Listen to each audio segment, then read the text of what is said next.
നിങ്ങൾ എപ്പോഴെങ്കിലും അത്ഭുതപ്പെട്ടിട്ടുണ്ടോ എന്തുകൊണ്ടാണ് ചില ആളുകൾക്ക് പസിൽസ് ഒക്കെ വളരെ ഫാസ്റ്റ് ആയിട്ട് സോൾവ് ചെയ്യാൻ കഴിയുന്നത്, അല്ല എന്നുണ്ടെങ്കിൽ വളരെയധികം കാര്യങ്ങൾ ഈസി ആയിട്ട് മെമ്മറൈസ് ചെയ്യാൻ വേണ്ടി സാധിക്കുന്നത്, അല്ല എന്നുണ്ടെങ്കിൽ എങ്ങനെയാണ് അവർക്ക് ക്വിക്ക് ഡെസിഷൻസ് എടുക്കാൻ വേണ്ടി സാധിക്കുന്നത്?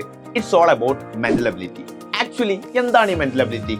ഒരാളുടെ കോഗ്നിറ്റീവ് സ്കിൽസിനെയാണ് മെയിൻ ആയിട്ട് മെന്റൽ എബിലിറ്റി എന്ന് പറയുന്നത്. അതായത് എത്ര നന്നായിട്ട് അവർക്ക് കാര്യങ്ങൾ ഓർക്കാൻ കഴിയുന്നു, എത്ര വേഗത്തിൽ അവർക്ക് പ്രോബ്ലം സോൾവ് ചെയ്യാൻ വേണ്ടിയിട്ട് കഴിയുന്നു, എത്ര നന്നായി ചിന്തിക്കാൻ കഴിയുന്നു, എത്ര നന്നായി അവർക്ക് പഠിക്കാൻ കഴിയുന്നു എന്നുള്ളതൊക്കെ. ഇത് ബ്രെയിൻ പ്രോസസ്സിംഗ് പവർ പോലെയാണ്. അപ്പോൾ സ്ട്രോങ് മെന്റൽ എബിലിറ്റി നിങ്ങൾക്ക് ഉണ്ട് എന്നുണ്ടെങ്കിൽ അത് നിങ്ങളുടെ അക്കാഡമിക്സിലും പ്രൊഫഷണൽ ലൈഫിലും അതുപോലെ തന്നെ നിങ്ങളുടെ ഡെയിലി ലൈഫിലും നിങ്ങളെ ഹെൽപ്പ് ചെയ്യും. ഇനി നമുക്ക് മെന്റൽ എബിലിറ്റിയുടെ ഡിഫറെന്റ് ടൈപ്സ് പരിചയപ്പെട്ടാലോ? അതിൽ ഒന്നാമതായിട്ട് വരുന്നതാണ് ലോജിക്കൽ റീസണിങ്. ഇപ്പൊ പസിൽസ് അതുപോലെ തന്നെ പാറ്റേൺ ഒക്കെ സോൾവ് ചെയ്യുന്നത് ഇതിൽ വരും. രണ്ടാമത്തതാണ് മെമ്മറി, അല്ലാന്നുണ്ടെങ്കിൽ ഓർമ്മശക്തി. അപ്പോൾ നമ്മൾ ഫോട്ടോഗ്രാഫിക് മെമ്മറി ഒക്കെ ഉള്ളവരെ കുറിച്ച് ന്യൂസുകളിലൊക്കെ കണ്ടിട്ടുണ്ടാവും അല്ലേ? അപ്പോൾ അതൊക്കെ ഇതിന്റെ ഒരു പാർട്ടായിട്ട് വരുന്നതാണ്. മൂന്നാമത്തതാണ് വെർബൽ എബിലിറ്റി. അപ്പോൾ വൊക്കാബുലറി അതുപോലെ തന്നെ ലാംഗ്വേജ് സ്കിൽസ് ഒക്കെ തീർച്ചയായിട്ടും ഇതിന്റെ അണ്ടറിലാണ് വരിക. നാലാമത്തതാണ് ന്യൂമറിക്കൽ എബിലിറ്റി. അപ്പൊ നമ്പേഴ്സ് വെച്ച് പ്രോബ്ലംസും മറ്റു കാര്യങ്ങളൊക്കെ വളരെ ഫാസ്റ്റ് ആയിട്ട് ചെയ്യാൻ കഴിയാന്നുള്ളത് തീർച്ചയായിട്ടും ഇതിന്റെ അണ്ടറിൽ വരും. ലാസ്റ്റ് വരുന്നതാണ് സ്പേഷ്യൽ എബിലിറ്റി. അപ്പൊ നമുക്ക് കാര്യങ്ങളൊക്കെ വിഷ്വലൈസ് ചെയ്യാൻ വേണ്ടി കഴിയുന്നത് തീർച്ചയായിട്ടും ഈ ഒരു സ്പേഷ്യൽ എബിലിറ്റി ഉള്ളത് കൊണ്ടാണ്. ഇനി വളരെ പ്രസക്തമായ ചോദ്യമാണ്, why mental ability is important?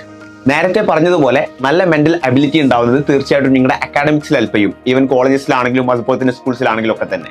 അതുപോലെ തന്നെ നിങ്ങളുടെ പേഴ്സണൽ ആൻഡ് പ്രൊഫഷണൽ ലൈഫിൽ ബെറ്റർ ഡെസിഷൻസ് എടുക്കാൻ വേണ്ടിയിട്ട് തീർച്ചയായിട്ടും നിങ്ങളെ മെന്റൽ എബിലിറ്റി സഹായിക്കും. അതുപോലെ തന്നെയാണ് ന്യൂ ചലഞ്ചസിനെ ഒന്നുകൂടി ഫാസ്റ്റ് ആയിട്ട് അഡാപ്റ്റ് ചെയ്യാൻ വേണ്ടിയിട്ട് നിങ്ങളെ മെന്റൽ എബിലിറ്റി ഹെൽപ്പ് ചെയ്യും. ഇപ്പോ മെന്റൽ എബിലിറ്റിയെ കുറിച്ച് ഒരുപാട് കാര്യങ്ങൾ നമ്മൾ പറഞ്ഞല്ലോ. ഇനി എങ്ങനെ മെന്റൽ എബിലിറ്റി നമുക്ക് ഇംപ്രൂവ് ചെയ്യാം? അതിൽ ഒന്നാമത്തെ കാര്യമാണ് കൂടുതൽ പസിൽസ് സോൾവ് ചെയ്യാന്നുള്ളത്. ഇപ്പൊ സുഡോക്കു, ക്രോസ് വേർഡ്സ്, റിഡിൽസ് ഇതൊക്കെ നമുക്കൊരു എക്സാമ്പിൾ ആയിട്ട് പറയാൻ വേണ്ടിയിട്ട് പറ്റും. അതിൽ രണ്ടാമതായി പറയാനുള്ളതാണ് നമ്മുടെ വായനാശീലം പതിവാക്കുക. അങ്ങനെയാണെങ്കിൽ നമുക്കത് ലാംഗ്വേജ് സ്കിൽ ഇംപ്രൂവ് ചെയ്യാനും അതുപോലെ തന്നെ നമ്മുടെ ഫോക്കസ് വർദ്ധിപ്പിക്കാനും കാരണമാക്കും. മൂന്നാമതായിട്ട് പറയാനുള്ളതാണ് എക്സസൈസ് അതുപോലെ തന്നെ മെഡിറ്റേഷൻ. ഇത് നമുക്കൊരു ഷാർപ്പർ ബ്രെയിൻ ഉണ്ടാക്കാൻ വേണ്ടിയിട്ട് ഹെൽപ്പ് ചെയ്യും.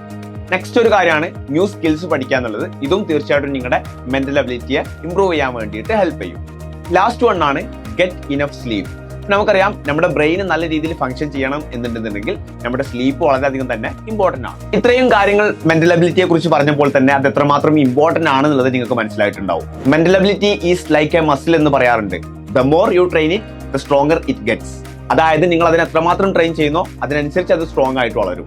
അപ്പോൾ ഈ ഒരു കണ്ടന്റ് നിങ്ങൾക്ക് ഇഷ്ടമായി എന്ന് വിചാരിക്കുന്നു. ഇതുപോലുള്ള ഇൻട്രസ്റ്റിംഗ് കണ്ടന്റ്സിനായിട്ട് സബ്സ്ക്രൈബ് X&Y ലേണിംഗ്.